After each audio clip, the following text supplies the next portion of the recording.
Good morning, Bucknutters. Welcome to the Bucknuts Morning 5 here on Friday, December 21st, 2018. I am Dave Biddle, very happy to be joined by Jonah Booker for his usual Friday visit.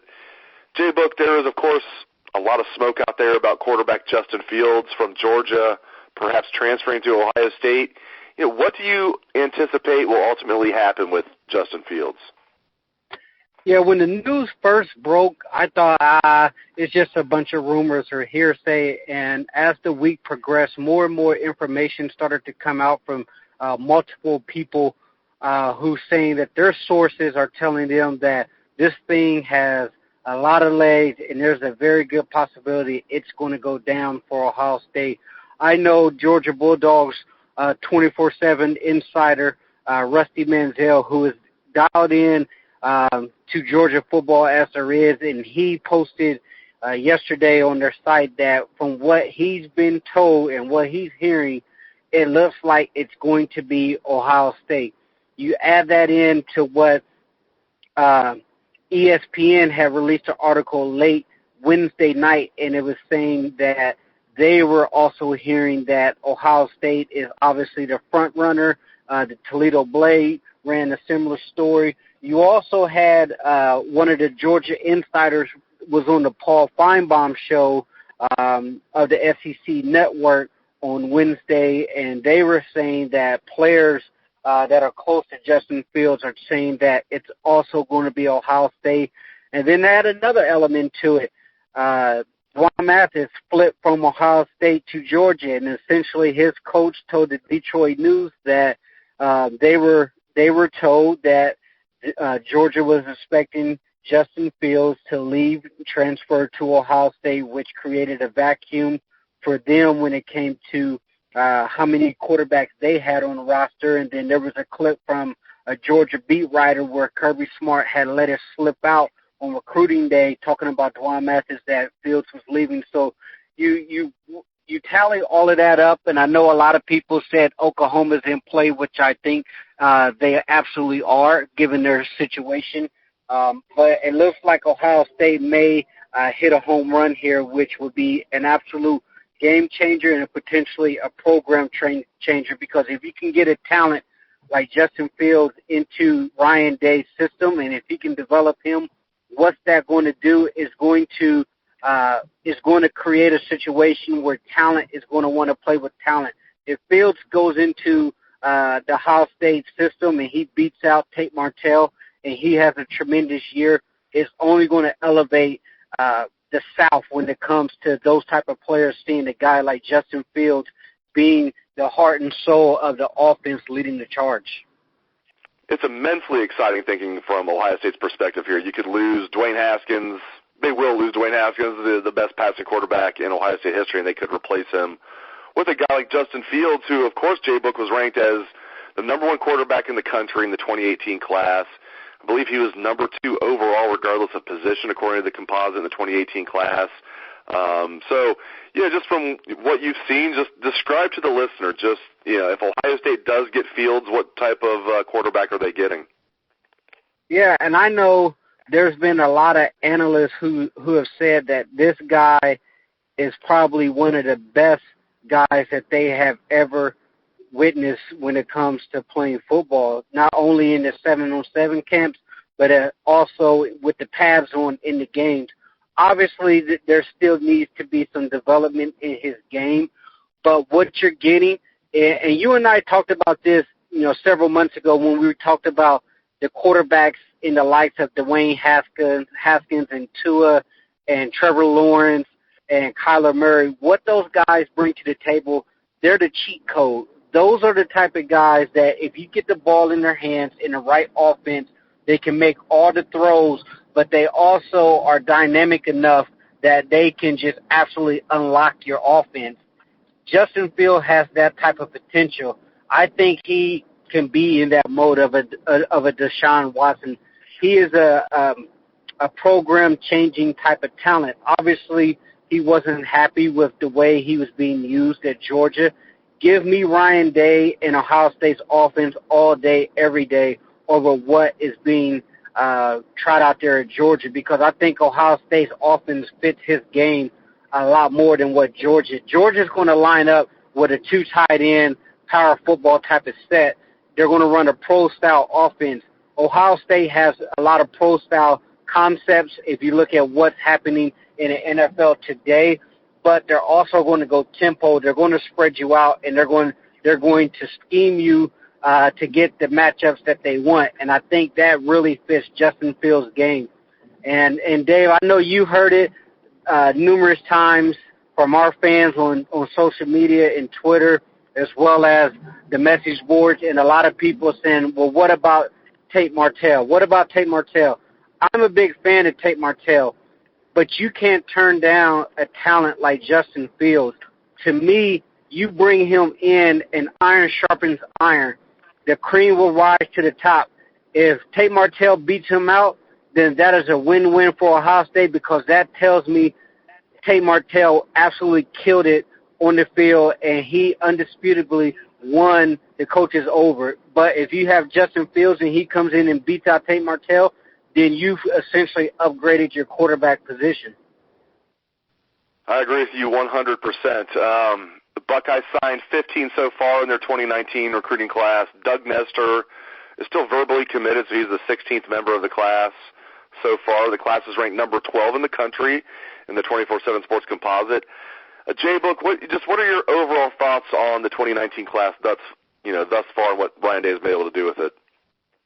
Yeah, it's a much smaller class as far as what we've been used to seeing over the last several years, but I'm happy with it. I think it's a special class, especially for Ryan Day, because for the most part, your star players stuck with him through the transition and all of the turmoil. You got some really outstanding talents in Zach Harrison at a position of need, and then Garrett Wilson, who I think is going to be an absolute star. And the big thing with Garrett Wilson is he's going to be on campus in a couple weeks. So having him getting a head start with Coach Mick and Hartline really puts him at an opportunity to get immediate playing time, especially with the departure of wide receivers. And then anytime you can get a junkyard dog down there in the middle and Harry Miller pulling a five-star out of SEC country is a big deal. And the fact that Ryan Day was able to hold on to him was big time. I know they lost a couple guys there, but overall, the numbers, the way they were set up, it was going to be a small class from the start. He kept the bulk of them, and it's going to be interesting to see if they can pluck a couple diamonds in the rough here for the next February signing day. We won't really know until he plays Michigan a couple times, but, just your impressions of Ryan Day. It's very early, but JBook, your impressions of Ryan Day, how is he coming across to you? He's coming across very professional, a guy that gets it as far as handling the media. The coaches like him. And the one thing I think is very cool is he's really built a name for himself as a quarterback guru, not only within the Big Ten region, but nationally. The fact that you had Dwayne Haskins and Justin Fields and Deshaun Watson's private quarterback coach coming out and saying that if he had a son, he would send him to go play for Ryan Day. You see Ohio State's name being thrown around with a multitude of quarterbacks, and the offense that he has developed, and the fact that he's being viewed upon nationally as a potential the next offensive guru in college football, that speaks volumes not only to other recruits but as well as other coaches who will potentially join his staff. Obviously, he's going to have to make some tough decisions coming up. He needs to figure out what he wants to do with that defense as well as the offensive line. I think that's going to be critical in the eyes of a lot of Ohio State fans. If he decides to hold things intact, I hope things are fixed in the offseason and they don't have a repeat performance on the defensive side of the ball if he decides to keep Billy Davis and Schiano, because if he decides to keep them and things aren't fixed, that's going to look very bad on him for not pulling those triggers when he had the opportunity as a first-year head coach with a clean slate to go ahead and implement his guys in to correct the misdeeds of the defense this year. We're about a week and a half away from the Rose Bowl. Ohio State against Washington. Buckeyes still favored by 7 points. That line is holding steady. Buckeyes favored by 7 over the Huskies. JBook, looking at this game, what do you feel good about from Ohio State's standpoint, and maybe what concerns you about this game? Put my money where my mouth is. I have Ohio State rolling this game big. The Vegas insiders and the sharps, they're jumping all over this Ohio State Buckeye team. I just happened to check the game the other day on pregame.com, and essentially 84% or 85% of the Vegas cash is on the Buckeyes. I think this is going to be a game where Washington doesn't match up with Ohio State when it comes to the speed. I'm looking for this Ohio State team to send Urban Meyer out on the right way, with him riding the shoulders of his players with a dominating type of victory.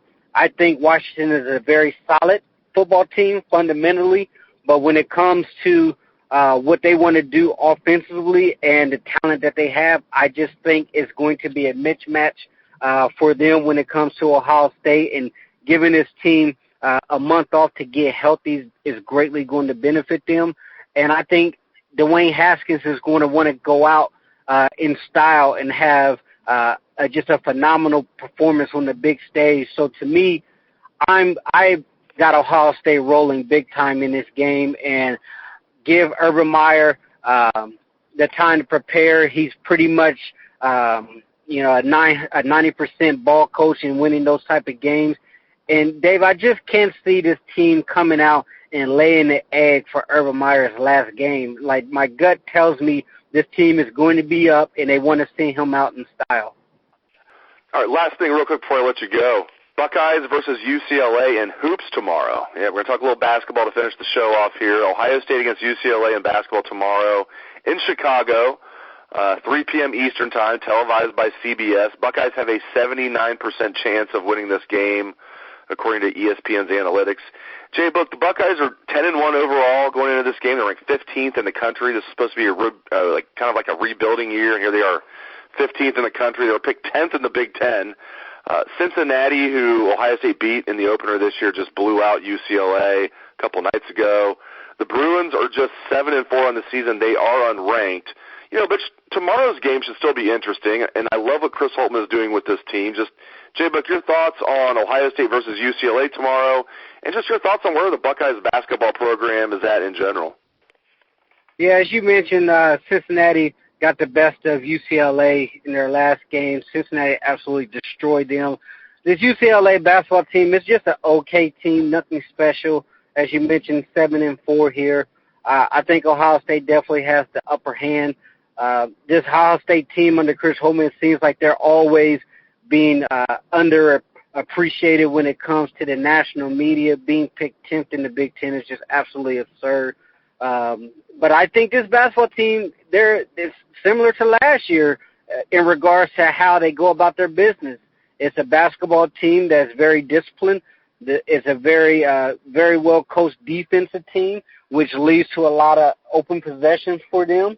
And I think it's going to be a continuation from last year as far as how they go day-to-day and game-to-game about their business. It's a tough team. You got a lot of tough kids on this year's team. So I'm excited about the projection of this basketball program overall, but when it comes to Saturday, I think they're going to be able to handle their business against UCLA. Fantastic stuff, as usual, from Jonah Booker. Thank you very much, JBook, and thanks to our listeners out there for tuning into the show. I appreciate that as well. Hope everyone has a great day and a great weekend. Let's hear the Buckeye swag, best in band in the lane.